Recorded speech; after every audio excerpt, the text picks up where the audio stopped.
Hi and welcome to the video. I'm Dame and this is Dame Over, and today we are jumping back in to have a look at Call of Duty Warzone to give you a breakdown and a first look at everything you need to know in the new Season 5 update. We've got huge map changes, brand new weapons, brand new mechanics, and different game modes to talk about as well, with an addition of extra stuff to look forward to later on in the season. And before we kick things off properly, I've got a sub goal of 4,000 that's coming up very, very soon. I'm hopefully going to get it done by the end of this month, so if you aren't subscribed to the channel and you enjoy the content, it would be great if you could hit that sub button. Right. Let's get into it. So let's first of all kick things off by having a look at those big map changes in Verdansk. So if any of you guys have actually watched the trailer for Season 5, I'd recommend you absolutely do it because it's awesome. You would have seen that the top of the stadium has been completely destroyed, opening up the roof and opening access to the entire area. So it's taking it from being a massive obstacle that you just have to run around, or for people to camp on if they decide to jump into a helicopter. But there are now loads of different ways you can actually get yourself inside the stadium, including going in from the ground floor. And the interior of the stadium itself has lots of different areas, corridors, rooms, and the middle of the stadium itself that you can fight in, with the addition as well of having some external ascension cables that are going to be on the outside of it, but I'll get more into those in a little bit. More importantly though, for those of you guys that are following the whole story of Verdansk and Warzone, this is the first place that you're going to find the first part of the Easter egg. And what's this about an Easter egg, you ask? Well, there is some floor loot that is going to be very, very important to you if you are trying to complete this Easter egg. You'll see a blue keycard sat on the floor. This will in turn give you access to a computer room, a very small room you'll be able to find, and there are several of these all over the stadium.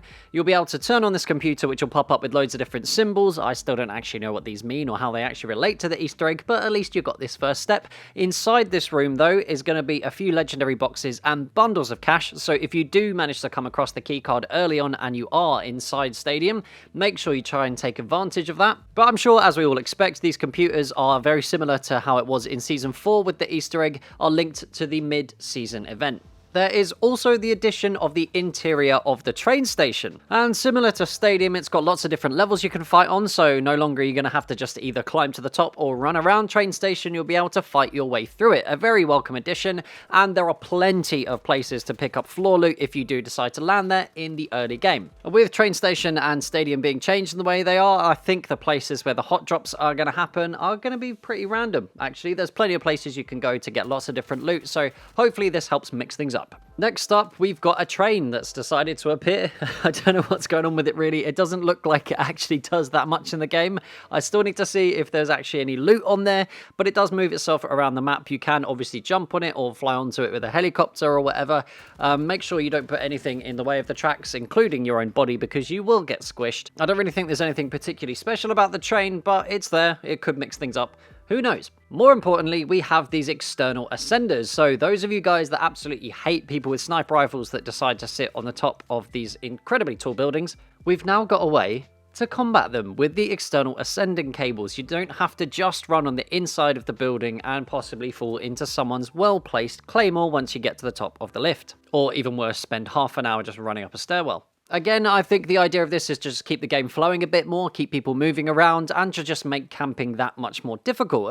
A really good idea, I think, by Infinity Ward. Next up, we got the really juicy stuff, and that is the new weapons. We'll start with a brand new submachine gun. That is the ISO, which you would have seen featured in the Season 5 trailer if you had watched it, in Rose's hands just before she blew the roof off of the stadium. Now, this submachine gun, on first impressions, doesn't seem to be particularly powerful. It's hard-pressed to beat the MP5, which is still pretty much up there as the best SMG in the game, although the recoil is very easy to control. But there might be a particular build that's going to help reduce that time to kill and make it competitive with the rest of the meta for the SMGs and assault rifles, but that's just going to take some time, I guess. Next up, we have the AN-94, which you'll be happy to know can be a bit more of a competitor with the rest of the meta, with the Growl, the Kilo, and the Bruin, for example. And from what I've seen using the AN-94, this weapon has almost no recoil. It seems extremely easy to control. And while I don't have the figures, it does seem to have a very similar time to kill to that of the Kilo. The visible recoil is quite noticeable, but as far as the actual aiming goes, it doesn't seem to actually throw your aim off at all. So it is kind of a laser beam, just with a slightly slower fire rate to that of the Kilo.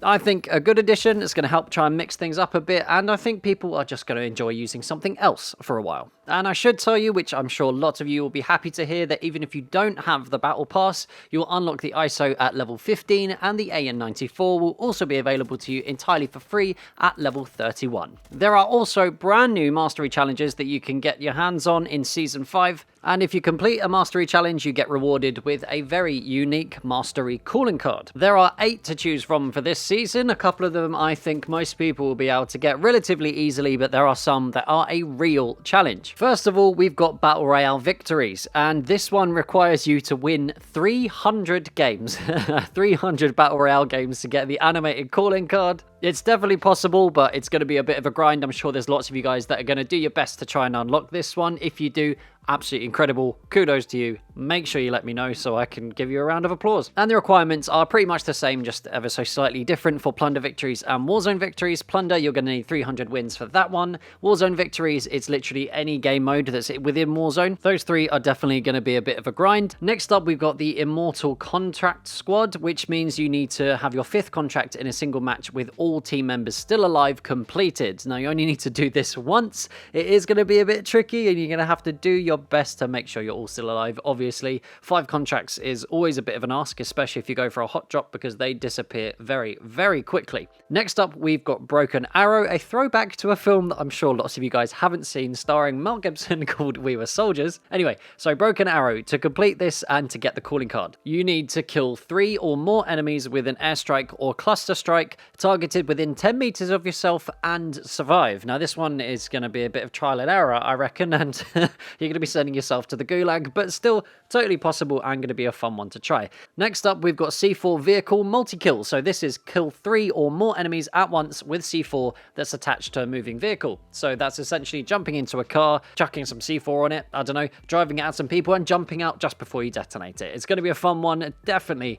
the biggest meme that's going to happen in Season 5, I think. Next up, we have Ghost Ride the Whip. Another vehicle-based mastery challenge for you guys to get your hands on. Kill 3 or more enemies within a few seconds of leaving a moving vehicle's driver's seat. That one's pretty self-explanatory. I think it's going to be way more doable than the other ones. And lastly, we have Superhero Kill, which is score the match-ending kill with an execution. This one, I'm sure lots of you guys are going to be trying to do, and I'm sure if you head over to any of the Call of Duty Reddit pages, you'll see a bunch of people absolutely failing to complete it. And we also have the addition of Mini Royale, which is a new game mode. It's basically a condensed version of a full Warzone match. Maybe if you don't have enough time to play a full Warzone match, or you just want to get better at sort of the end game portion. It's like playing in the last sort of third of the game. So if you guys want to have those gunfights being more thick and fast, then absolutely this is the mode for you. It's going to be a very good way to practice getting used to those final zones. There's also, as you would have expected, a whole bunch of rewards that go with Season 5 and with the Battle Pass. The most interesting stuff, as you might imagine, is towards the end. One of the most interesting things, I think, is the new Operator Rook, which is at level 100. This skin is very dark and I think could be actually quite difficult to pick out in lots of situations, so you could help up your stealth game if you manage to get up to 100 and you do equip Rook. But other than that, there's a bunch of blueprints and cosmetics that I'm going to let you guys have a look at, because I think it would just be a bit boring to list them off. In Warzone Season 5, we also get the addition of the Weapon Inspect. Now, this is an excellent thing to do to show off your skins, or if you want to check out all of the charms and stuff that you have attached to your weapons. It's going to be very useful for me to make YouTube video thumbnails. Not a game changer, but a nice little addition. There's also been some changes to how the weapon rotations in the Gulag work, so it's no longer going to be every 8 weeks. The weapons are going to rotate every single week with the weekly update in Warzone, which I think is absolutely amazing, so you're not stuck with some absolutely trash weapons for a really long time, and it's going to swap between 4 different weapon sets. So if you do get a set that you absolutely hate, you've only got to wait a week until you can actually start killing people in the Gulag.